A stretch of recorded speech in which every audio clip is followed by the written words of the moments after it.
Bonjour, bonsoir et bienvenue dans cette autre vidéo où nous allons aborder l'une des notions les plus importantes de cette formation, si ce n'est la notion la plus importante, le cycle d'exploitation.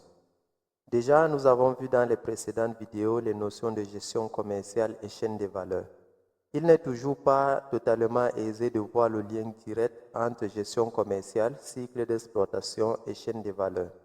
Avec un peu de hauteur, nous allons essayer de remettre les choses à leur place. D'entrée de jeu, notez que la chaîne de valeur va au-delà du cycle d'exploitation et quant à la gestion commerciale, nous avons souligné qu'elle fait partie intégrante de la chaîne de valeur. Qu'est-ce que le cycle d'exploitation et pourquoi est-il essentiel de l'étudier pour le paramétrage d'un logiciel de gestion commerciale? C'est donc les réponses à ces deux questions que nous allons apporter durant ces autres vidéos. Si vous ne le savez pas, comprendre le cycle d'exploitation vous permettra de réinventer complètement votre approche du paramétrage d'un logiciel de gestion commerciale. Avant donc d'entrer dans l'analyse d'un cycle d'exploitation, commençons par le définir. Le cycle d'exploitation est un enchaînement d'activités qu'une entreprise réalise pour produire, vendre et encaisser de l'argent pour ses produits ou services. Il commence par l'achat ou la production des biens, puis passe par la vente à des clients et se termine par l'encaissement des paiements. Chaque étape dépend de la précédente, créant un flux continu qui permet à l'entreprise de fonctionner efficacement. Ainsi défini, on comprend que le cycle d'exploitation est un levier clé sur lequel reposent toutes les activités opérationnelles liées à la gestion commerciale. Rappelez-vous que nous avons vu parmi les composantes de la gestion commerciale deux composantes, une composante axée sur la stratégie et une composante qui étudie les opérations, axée sur les opérations. S'il faut le dire autrement, on pourra dire donc que le cycle d'exploitation constitue la base sur laquelle toutes les opérations de gestion commerciale, c'est-à-dire les opérations selon l'axe opération, c'est-à-dire si on prend la composante opérationnelle de la gestion commerciale. Donc, le cycle d'exploitation constitue donc la base sur laquelle toutes les opérations de gestion commerciale se structurent de manière successive et ordonnée. Notez que le flux d'activité ou l'enchaînement des opérations n'est pas le même en fonction du secteur d'activité de l'entreprise et aussi des spécificités propres aux entreprises de services.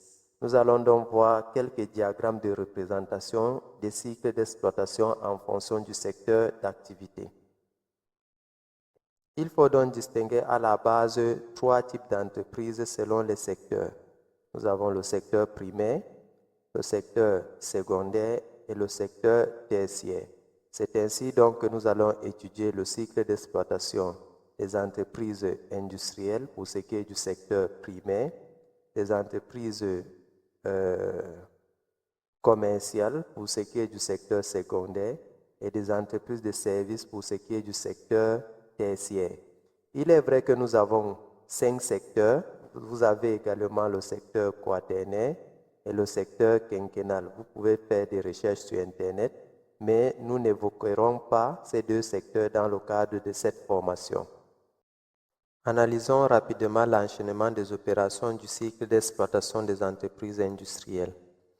Tout commence par l'achat des matières premières qui est la première étape essentielle du cycle d'exploitation. Sans matières premières, il n'y a pas de production. Cette étape consiste à identifier et à acheter les ressources nécessaires à la fabrication des produits. On peut donc intégrer ici toutes les opérations qu'on a vues en étudiant les composantes opérationnelles de la gestion commerciale. Rappelez-vous, il s'agissait de la gestion des achats et des fournisseurs. Il était question de sélectionner les fournisseurs, de négocier, de passer commande et de recevoir la marchandise. Donc, toutes les opérations de cette composante-là peuvent être exécutées ici. Une fois les matières premières achetées, elles doivent être correctement stockées afin d'assurer une production continue. Le stockage implique non seulement de sécuriser les matières premières contre les risques de détérioration, mais aussi de garantir une organisation optimale pour un accès rapide lorsque nécessaire. Nous avons évoqué la politique de gestion de stock dans la composante stratégique. notamment le troisième P, la politique de distribution. On a évoqué les méthodes de rotation de stock comme LIFO ou FIFO. Donc ici, il est question de gérer le stock en réceptionnant les marchandises, en vérifiant leur qualité et leur conformité, d'enregistrer également les quantités reçues dans le logiciel, ensuite de suivre ces quantités disponibles et d'effectuer des réapprovisionnements. Si vous avez un logiciel de gestion commerciale, suivre les quantités va se faire au travers d'une fiche de stock qui sera générée automatiquement par le logiciel. Même le réapprovisionnement avec certains paramétrages, vous pouvez le faire automatiquement.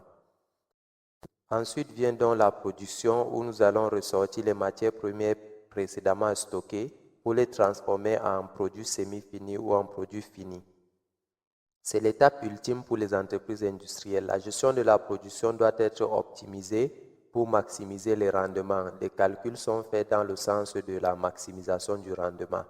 Notez que la production n'est pas directement liée à la gestion commerciale. Parfois, on utilise des logiciels ou des modules annexes pour cette opération de gestion de production.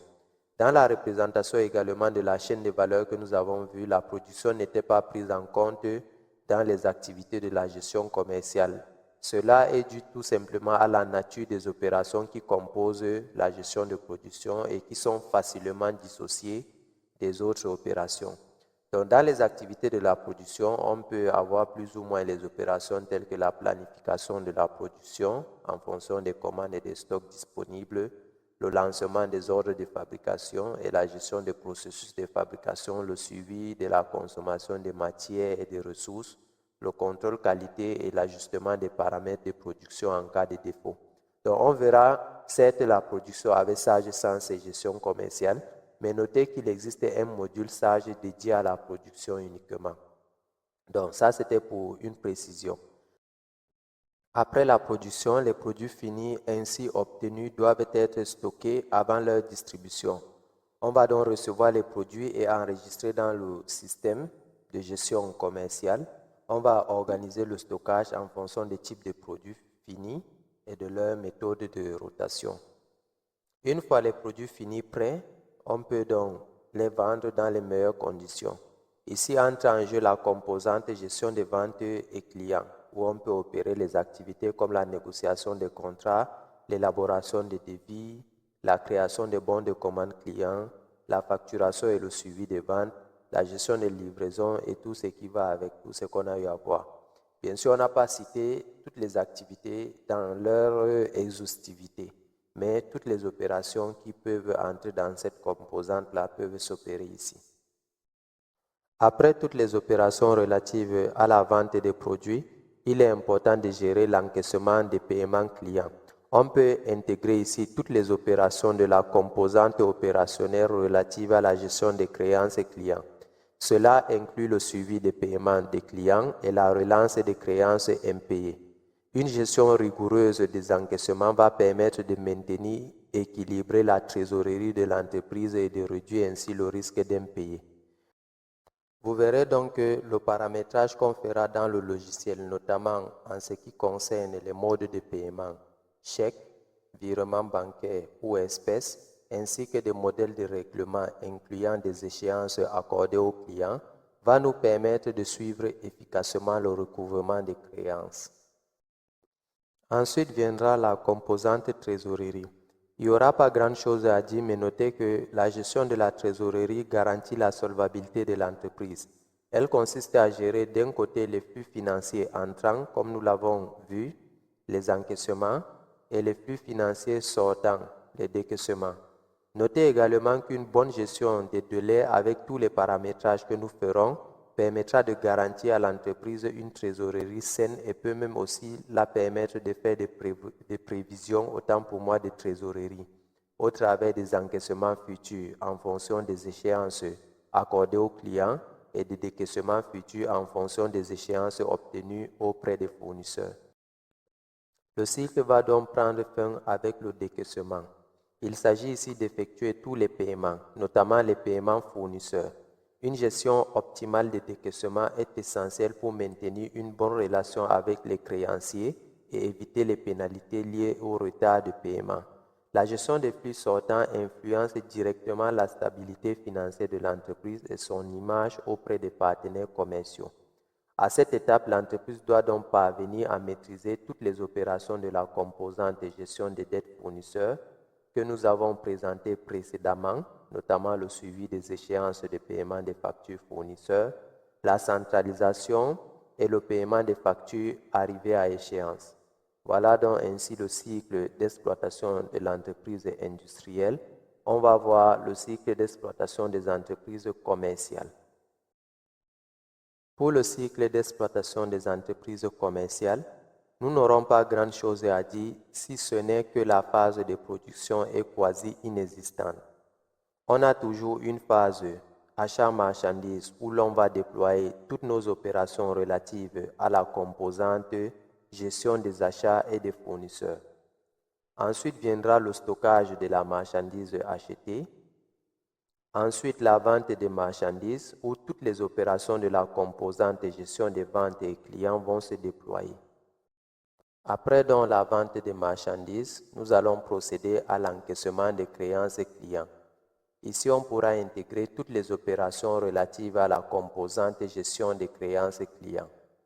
Naturellement, on aura la trésorerie. Enfin, le cycle va se terminer avec le décaissement pour régler les dettes fournisseurs. On pourra naturellement intégrer toutes les opérations relatives à la composante de gestion des dettes fournisseurs. Voilà ainsi présenté le cycle d'exploitation des entreprises industrielles et commerciales. Donnons-nous rendez-vous dans les vidéos suivantes pour voir les particularités du cycle d'exploitation des entreprises de services.